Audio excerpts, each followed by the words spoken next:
പ്രവാസികൾക്കായി കേരളത്തിൽ വ്യവസായ പാർക്ക് തുടങ്ങുമെന്ന് വ്യവസായ മന്ത്രി പി രാജീവ്. കണ്ണൂരിലായിരിക്കും പാർക്ക്. നിക്ഷേപത്തിന് 2 വർഷത്തെ മൊറട്ടോറിയം ഉണ്ടാകും. ആകത്തുകയുടെ നിശ്ചിത ശതമാനം അടച്ച് ബാക്കി പിന്നീട് തവണകളായി അടയ്ക്കാനുള്ള അവസരവും നിക്ഷേപകർക്ക് നൽകും. കൊച്ചിയിൽ നടക്കുന്ന ഇൻവെസ്റ്റ് കേരള ഗ്ലോബൽ സമ്മിറ്റിന് മുന്നോടിയായി ദുബൈയിൽ സംഘടിപ്പിച്ച റോഡ് ഷോയിലാണ് മന്ത്രി ഇക്കാര്യം അറിയിച്ചത്. പ്രവാസി മലയാളികൾക്കായി കേരളത്തിൽ വ്യവസായ പാർക്ക് തുടങ്ങുമെന്ന് വ്യവസായ വകുപ്പ് മന്ത്രി പി രാജീവ്. ഫെബ്രുവരി 21, 22 തീയതികളിൽ കൊച്ചിയിൽ വെച്ച് നടക്കുന്ന ഇൻവെസ്റ്റ് കേരള ഗ്ലോബൽ സമ്മിറ്റിന് മുന്നോടിയായി ദുബായിൽ സംഘടിപ്പിച്ച നിക്ഷേപക യോഗത്തിൽ സംസാരിക്കുകയായിരുന്നു പി രാജീവ്. കേരളത്തിൻ്റെ വ്യാവസായിക രംഗത്തെ വളർച്ചയും നേട്ടങ്ങളും വ്യവസായ വകുപ്പ് മന്ത്രി യോഗത്തിൽ വിശദീകരിച്ചു. കണ്ണൂരിൽ കിൻഫ്രയുടെ വ്യവസായ പാർക്കിലാണ് പ്രവാസി വ്യവസായ പാർക്കിന് സ്ഥലം അനുവദിച്ചിരിക്കുന്നത്. 100 കോടി മുതൽ മുടക്കുന്ന നിക്ഷേപകർക്ക് 2 വർഷത്തെ മൊറട്ടോറിയം ഉൾപ്പെടെ നൽകും. ആകെത്തുകയുടെ 10% മാത്രം ആദ്യം നൽകിയാൽ മതിയാകും. 50 കോടിക്കും 100 കോടിക്കും ഇടയിൽ മുതൽ മുടക്കുന്നവർക്ക് 20% ആദ്യം നൽകിയാൽ മതിയാവും. ബാക്കി തുക പിന്നീട് തവണകളായി അടച്ചാൽ മതിയാകുമെന്നും മന്ത്രി പറഞ്ഞു. അപ്പോൾ നമ്മുടെ ഇൻവെസ്റ്റ് കേരള ഗ്ലോബൽ സമ്മിറ്റിൻ്റെ മുന്നോടിയായിട്ടുള്ള റോഡ് ഷോയിൽ അവസാനത്തെയാണ് ഇപ്പോൾ ദുബായിൽ നടന്നത്.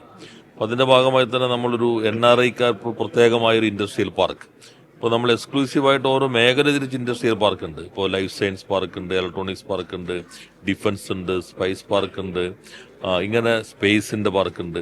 അക്കൂട്ടത്തിൽ NRK അവർക്കുള്ള പ്രത്യേകമായൊരു പാർക്ക്, അവർക്ക് ആ ലാൻഡ് കൂടുതലായിട്ട് അവർക്ക് പരിഗണന കൊടുക്കും. അപ്പോൾ കൂടുതൽ പ്രവാസികൾക്ക് അവിടെ നിക്ഷേപിക്കാനും ഇവിടെ വ്യവസായമുള്ളവർക്ക് തന്നെ അറ്റ്ലീസ്റ്റ് ഒരു യൂണിറ്റ് അവിടെ തുടങ്ങാനും ഇത് സഹായകരമായിരിക്കും. കേരളത്തിലെ നിക്ഷേപ സംഗമത്തിൽ UAE നിക്ഷേപ മന്ത്രി മുഹമ്മദ് ഹസൻ അൽ സുവൈദിക്ക് പുറമെ ധനമന്ത്രി അബ്ദുള്ള ബിൻ ഥൗക്ക് അൽ മാററിയും പങ്കെടുക്കുമെന്നും മന്ത്രി പറഞ്ഞു. അബുദാബി ചേംബർ ഓഫ് കൊമേഴ്സും നിക്ഷേപക സംഗമത്തിന് പ്രത്യേക സംഘത്തെ അയക്കുമെന്ന് അറിയിച്ചിട്ടുണ്ട്.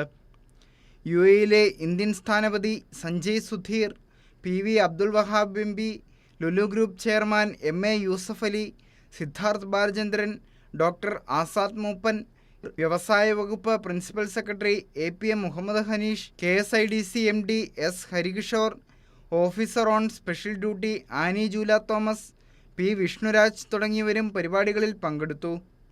Kairali news, Dubai.